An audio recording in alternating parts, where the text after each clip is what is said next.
Hey, reader, welcome back. We're here talking about the next nation in our nation ranking system, looking at the options available to armies in second edition and how they've carried over so far to third edition. Today is going to be a unique case, both because the army is itself very distinct, but also because it's one of the ones that hasn't made it over officially yet to third edition. And if you've noticed the distinctive helmets, because as far as I know, they're the only nation in the war who had these, you will know that we are talking about Denmark. Okay, Denmark makes an appearance in Germany Strikes, which was the campaign book kind of dealing toward the earlier war that came out in 2015. And so the result is it's a very niche army. So niche that actually it doesn't actually have any army special rules. Instead, the only way to get army special rules is through a theater selector. It is so niche that you actually won't find this as an option on Easy Army. Even though, again, the book came out in like 2015 where it was released. So we're talking about a very unique case. But I do think that, the options they have are slightly better than other armies that we've looked at so far, but maybe not quite so good as a lot of the others that are going to come later. As I mentioned, as we look at the beginning part of the rankings, as we always do, looking at the special rules, they don't technically have official army special rules. It isn't written up in the initial part talking about the army, and instead, the only way to get the army special rules is to use the one theater selector for the Battle of Denmark, effectively, and the couple hours that they were in the war. Their bonuses are two, and they're both middling to bad. The first one is waiting in ambush, which basically is half of the kind of battlefield preparation sort of special rule that we get for a number of the minor allied nations, where effectively units that are hidden may start in ambush. They don't get the benefit of the fieldcraft special rule, where you can ignore rough terrain on turn one that some of the other nations, like say Norway, that we looked at a couple weeks ago, receives. But at least they get the hidden units start in ambush rule. This is situationally useful. On the one hand, on turn one, it can be really nice to have units that are already starting off on ambush, especially if your opponent is, say, coming in on first wave, because then all of your units are technically hidden on the first turn because no enemy unit can see them when they deploy because they're all off of the table. On the flip side, this also means you have order dice that are already out of the bag. So you are ceding initiative to the opponent. Highly likely by doing this. The second special rule they have is really bad. It's called Confusion.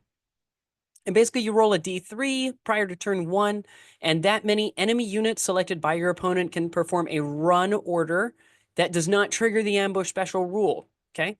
Now this comes with a couple of issues. The first is if you're playing an envelopment or double envelopment scenario, this means that if you have a straightaway road going from one of the long edges to one of the long edges, and it goes completely straight, 48 inches long as a road, and they have a wheeled vehicle, they could bring this vehicle on, and as long as you don't have any units on the road that can stop it or cause it to have to end its movement early, it can run completely off the table and score points for them before turn one even starts, which is potentially problematic. This is also complete aside why you'll notice on all of my maps that I make that I don't do roads like that. Roads are at least 50 inches long whenever I build them for a map. This also means, however, since as far as I can tell, there's nothing in this text or other text that says that you can only use one rule like this on any given unit. If you're playing against an American army and they're running a couple squads of U.S. Rangers, the U.S. Rangers could be selected for the Confusion special rule, perform a run order, no ambush, and then they could do Rangers lead the way and perform a second run order, no ambush. And the only rule being that they can't charge anybody, right? So on the whole, this is really bad. This sets you back. It gives the opponent the initiative in a lot of different ways in preparation for the match, and you already have an uphill battle because of the army list, which is where we turn next. Now, to be fair, in terms of headquarters, actually, Denmark's doing pretty okay. They don't get any veteran officers, but honestly, I think that's probably fine. In second edition, that's probably a wasted points on a Danish army. So on the whole, I think that actually does help you a bit. They get access to regular artillery observers, which are fine. They're not particularly great, but they're fine. They get access to regular medics, which are fantastic as far as medics go. And they don't get any sort of specialized officers. So, nothing special there. In that sense, very similar to a lot of what we've seen from a lot of other nations and will see from other nations as we go forward. When we get to infantry, they are not horrible, but not particularly great. Their inexperienced infantry are just inexperienced riflemen. They can technically take an LMG. The notes mention that LMGs, they use the Madsden light machine gun. It was relatively rare. Submachine guns even more rare, which just means you're pushing toward inexperienced troops with rifles, which is a perfectly fine build. In the theater selector, you're required to take at least 2 of these. Your 2 required infantry sections have to both be inexperienced. A lot of the Danish military was at the time, so it's not particularly problematic from a historical perspective. And it means you do get some cheap order dice being added to your army off the bat, which is not horrible. For your regulars, you get 2. You get access to both a regular rifleman, who can take a submachine gun, I believe, on the officer, as well as a light machine gun. This is normal, right? I mean, that's box standard for a lot of armies. And then they also get regular cavalry, which, Cav are pretty good in 2nd edition. They can be a great way of doing some quick removal. At the very least, it is a reasonable assault unit. The fact that they're regular means they can suffer quite a few wounds going into it, so you do have to be careful with them. It does take some finesse to use them. But they're perfectly serviceable, and again, cheap. You can run quite a few of these in your army. They get access to absolutely no veterans, and they get no access to any sort of specialist infantry. So in that sense, again, it's fine. The infantry section is fine. It's better than I think what we've seen so far from other nations, but it's not particularly great, and it's nothing to write home about. As we go into the team weapons, first of all, they have actually what I will consider a very average set for machine gun teams, which is a high rating for 2nd edition, and I've reproduced the entry for the machine gun team to show you what I'm talking about. They can only take it inexperienced. But you'll notice that for the same cost as every other inexperienced MMG team, you get 5 men instead of 3. And I looked back through multiple erratas, but most notably the most recent errata for 2nd edition, and there is not a single errata for the entirety of the Germany Strikes book. Definitely not for this entry, which means, since I think it's fair to assume we're not getting any more FAQs or erratas for 2nd edition at this point, this stands and has been the case for about 10 years now, since it's copyright 2015 on the book. So if you're going to have a machine gun team, and if you're going to have it in an army that doesn't have a lot of really great options, so you might as well have a sniper shooting at a machine gun team anyway, I think a 5-man inexperienced squad holding the objective with a 36-inch reach weapon is actually not a horrible way to do it. All things considered, if you're playing with the Juggernaut pack, it really isn't a bad way to do it. I think this is actually a pretty okay option. And again, it's cheap order dice to help pump up your numbers. Your mortar teams are excellent. You get access to only an inexperienced medium mortar team. You don't get access to any light mortars or any higher rated veterancies for medium mortars, which is a fine way to run a medium mortar in 2nd edition. So honestly, I think that one works out pretty well too. The only problem is they get literally nothing else. No AT rifles, no sniper teams, definitely no flamethrowers. So I mean, it's a pretty limited set of team weapons that we have to work with. As we look at artillery, they're average to bad. They get all 3 howitzer types, but they can only take them inexperienced, which kind of limits the benefits of taking a howitzer, right? I mean, the big benefit of a howitzer over a comparable mortar team is that you have the chance to fire direct and indirect.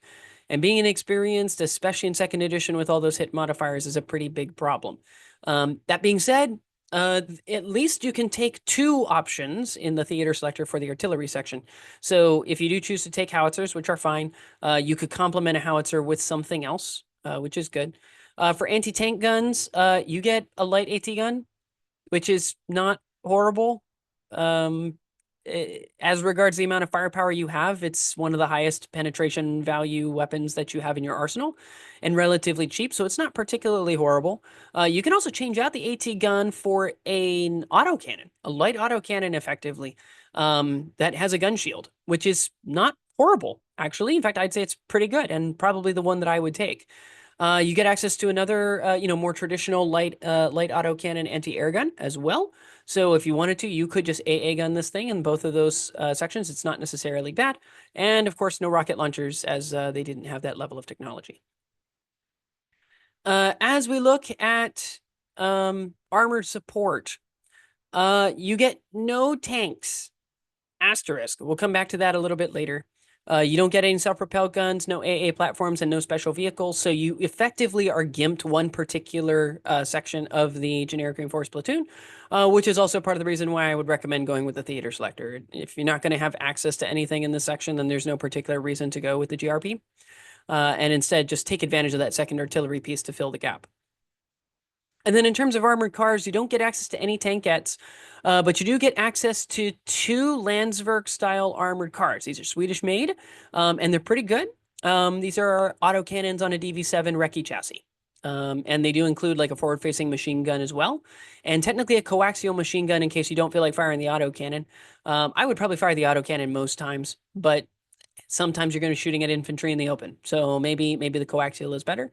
The only real difference between the L180 and the Lynx is that the Lynx also has a rear-facing machine gun, and it has dual direction steering for an extra 15 points. I'd probably forego that. I would just go with the Landsverk L180. So again, not a lot of traps, actually. Only 2 options, one of which is the solid winner. No specialized recce vehicles, nothing fun or cool like that. Again, pretty limited. Denmark didn't have a really big military economy at the time, and so I think because they were trying to remain neutral and they just didn't want to spur potential German aggression, I think they kind of kept it a little lighter. And so because of that, we don't have a lot in the realm of armored vehicles. And then for tows and transports, they get basically just the normal ones. So, you know, they've got fine soft transports with the truck and the civilian car. Nothing armored. You can upgun the truck to give you a decent upgun transport. They've got really good tows, mostly thanks to the horse-drawn limbers, and no guns on said tows. So in terms of the best choices, I think, you know, your regulars for supporting fire and then cavalry for some quick mobile infantry. I think that those are both pretty solid options. I think artillery and mortars and then the Landsverk L180 is really where you're going to live. I think the 5-man MMG team is worth trying. If nothing else, it's cheap men with a, you know, long range reach that could potentially pin for you. And again, especially if you're using something like the Juggernaut pack, you might as well, right? But once again, and this is not going to be particularly surprising for these armies that are short, big options, don't get options in every category, I think defenses, but especially something like Dragon's Teeth or Barbed Wire will be particularly useful here. I think if you can take minefields might also be a really good idea just for slowing people down. It might buy you a little more time for that supporting fire units that you have in the back. But on the whole, again, it's a short list in terms of what you should be running from a Danish list. So to give you an idea of what it could look like, again, we're required to take 2 inexperienced infantry sections as part of this theater selector. So because of that, we're just going to take 2 basically 7-man sections. They're still under 50 points, which is excellent.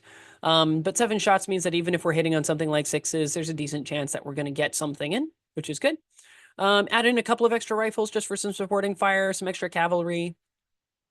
Between these, you've got, you know, I mean, upwards of 50 bodies, which is not horrible.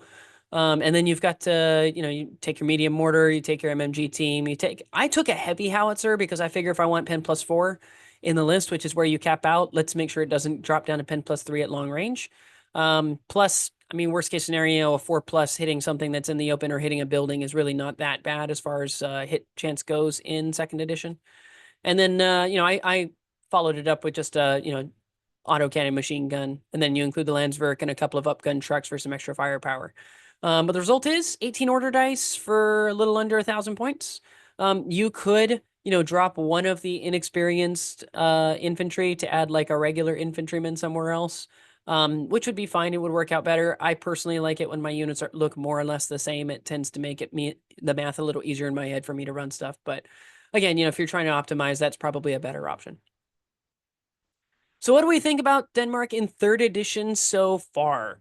Well, first of all, it doesn't exist, as we mentioned earlier, unless you're using the Zurn Mission Pack. If you're using the Zurn Mission Pack, which you can find on the website, linked down in the doobly-doo below, then we do have a list as part of our tournament pack that you can use for Denmark.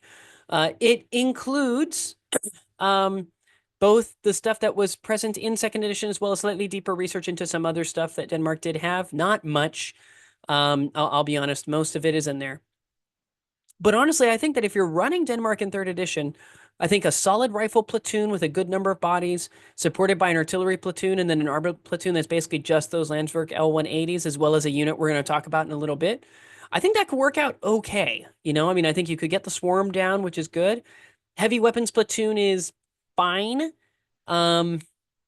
Except you're limited in terms of options. And again, there's no anti-tank team, right? So like, like heavy weapons platoons are okay, but I'm not sure you'll get as much value out of those as you would from an artillery platoon of autocannon supporting a bunch of autocannon recce vehicles. I think you might do better with those. But on the whole, if you don't add any new units, if you're just using what Denmark had in second edition and porting it over to third, I think you're going to find it really boring. There's just not a lot there. Very, very baseline stuff. Nothing particular, no pizzazz. We don't have any really cool vehicles or really interesting infantry choices. It's all just pretty much the stock standard stuff that you might expect from an army in World War II. So what changes would you make? Well, for starters, I would give the army actual special rules. More on that below. I would also add a King's Royal Guard section.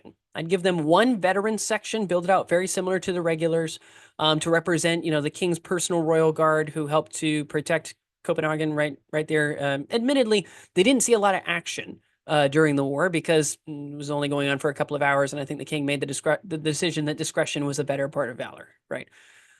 They did have early war motorcycles that sported a 20mm machine gun.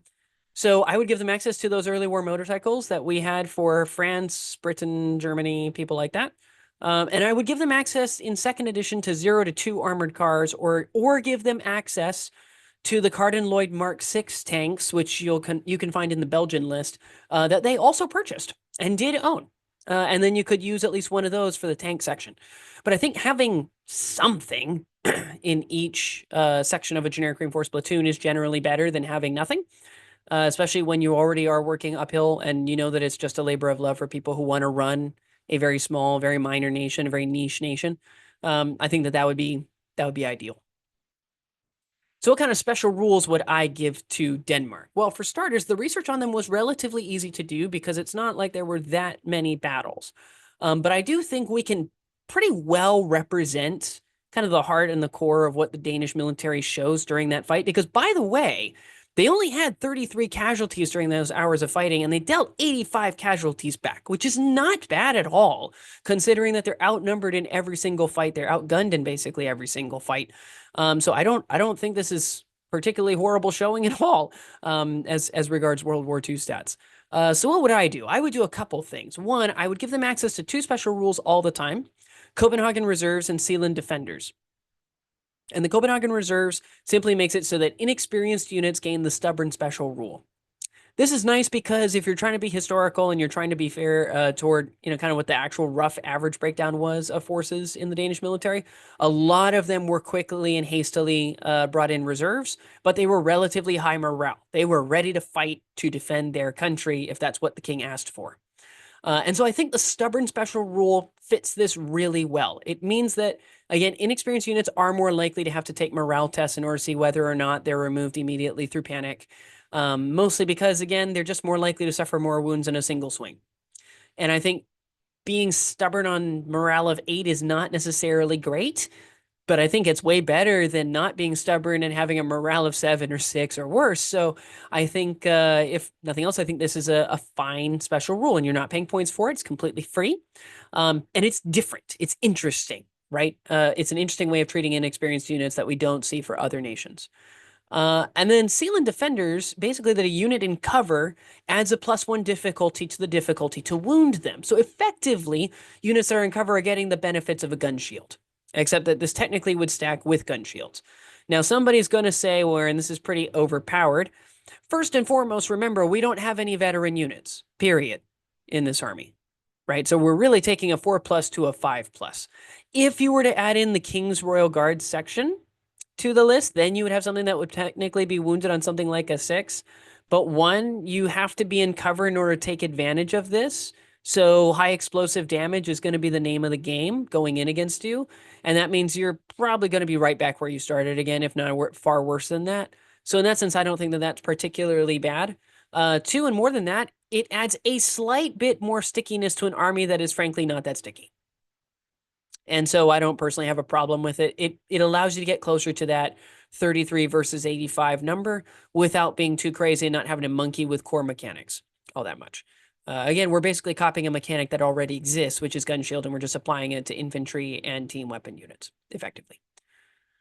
And then what I would do is I would give them a choice of one of the following two upgrades to represent the different parts of the war. Either this represents Denmark as they are, kind of dug in, ready for a potential invasion, and so we have Musnado Fort Defenders. This was, a defense bulwark, a really strong fortress, actually, all things considered, in Denmark, which basically just allows you to place 2 bunkers for free. This will give you some protection for the few assets that you have, right? If you take like 2 flak bunkers, for example, you could put your AA guns both on top of those. And then you could put an infantry section, maybe an MMG team, and then a rifle team down in the bottom sections of each of those. It will keep them a little more safe against enemy fire. Not particularly safe, to be honest, but it will keep them a little bit more safe. It's more of a static gunline style of play. I think that's something that Denmark could do really well. Or you could go the partisan activities route, kind of representing the anti-German forces that were at play up through into 1945, where in this case, artillery may start on ambush, because again, we've removed the whole, units who are hidden can start an ambush special rule from the listing, and then infantry for the whole sake of the game just gain fieldcraft to represent the fact that, hey, we're fighting on our own territory, we're fighting on our own turf, we're defending our own territory, we know the stuff better than everybody else, and so infantry can gain the benefit of fieldcraft. It is a small bump. Again, they don't have really any good assault units. The closest you get are cavalry. Technically, if you add in things like King's Royal Guard, you'd have veterans, but it's not like these are veterans with tough fighters or anything like that. They're just slightly more difficult to wound than your average person. They're not particularly good in close combat either. So, it is a little more difficult to abuse and take advantage of a rule like fieldcraft with this army. And so because of that, I feel like it's fine. So what are our thoughts on Denmark? I'm sorry, this is a much shorter video because there's just not as much to talk about. I honestly, even without the changes, there is a side of me that wants to put together a Danish army. Both because I like the feel of it, I like the style of it. I do wish that they had more choices. I wish that more of what was actually present was represented in the army. I think this is an opportunity for Horde, because you're not spending your points on anything too dramatic, honestly. At the same time, I feel like it's not too punishing from a Horde perspective. Like it's not gonna make people feel bad. They're not gonna sour because there's not a lot of weird special rules or weird stuff going on here. It's all pretty stock standard. I would like to see them make an appearance in 3rd edition. I'm hoping that when it comes to the minor nations, that we're going to see a few more books being devoted to them instead of grouping them all into 2 larger compendium books where you really can't afford to spend much time on them, because then we might actually see Denmark in here. I think that having one that was built around kind of the Baltic countries and talking about Denmark, invasion of Denmark, invasion of Norway. You could include something like the invasion of the Netherlands. So I don't know. I feel like since the Netherlands also involves fighting in the Dutch East Indies, I feel like there's room for a different book where maybe we cover the Dutch with other nations instead. But you could potentially even group Finland in there. There's nothing saying that the books have to be split Axis versus Allies, right? Maybe we even get an army list for Sweden, because the Swedes did have an army. They were just neutral during the war, and they're exporting arms like crazy through Landsverk and Bofors and stuff like that. So, it's not like they don't have a dramatic homegrown defense industry. So maybe there's a what if scenario army where we also include Sweden. But on the whole, I think with some changes, Denmark could be very interesting. It could be one of those kind of novelty armies that people collect because they just think it's interesting, and they show up to a tournament and people feel like, oh wow, this is cool. I've never fought against an army like this before. It's a non-Axis and Allies nation. But yeah, with these kinds of changes, would you feel more inclined to play something like Denmark? Assuming that, maybe you were given the models for free by somebody running a Kickstarter, or, it was cheaper, you could easily proxy in models from some other place, or you own a 3D printer or something like that. Like if you had easy access to it, like, would you consider playing them? Would it be something interesting for you? Please let us know down in the comments below, and I will see you next time.